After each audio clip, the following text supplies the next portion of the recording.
কখনো ভেবেছেন যিনি জগৎ চালান, যিনি গীতা উপদেশ দেন, যিনি বিষ্ণুর অবতার, সেই শ্রীকৃষ্ণ কেন কেঁদেছিলেন? তিনি কি দুঃখে কেঁদেছিলেন? না, তিনি কেঁদেছিলেন প্রেমের জন্য। শ্রীকৃষ্ণ বলেছিলেন, আমি ভগবান হতে পারি, কিন্তু প্রেমের কাছে আমি পরাজিত। কৃষ্ণের জীবনে বহু শক্তি ছিল, চক্র, গদা, অলৌকিক ক্ষমতা, কিন্তু এক জিনিস তার হাতে ছিল না, ভক্তের হৃদয়ের প্রেম।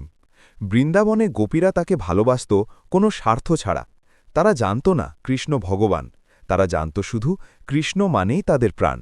রাধার প্রেম ছিল সবচেয়ে গভীর। রাধা কিছু চাইত না, না কৃষ্ণকে, না তার উপস্থিতি। রাধা শুধু চাইত কৃষ্ণ যেন সুখী থাকে। এই নিঃস্বার্থ প্রেমই শ্রীকৃষ্ণকে কাঁদিয়েছিল।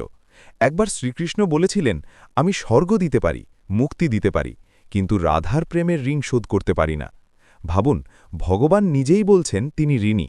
যখন কৃষ্ণ বৃন্দাবন ছেড়ে মথুরায় গেলেন, গোপীদের কান্না থামেনি। তারা অভিযোগ করেনি, তারা অভিমান করেনি, তারা শুধু বলেছিল, তুমি ভালো থাকলেই আমরা সুখী।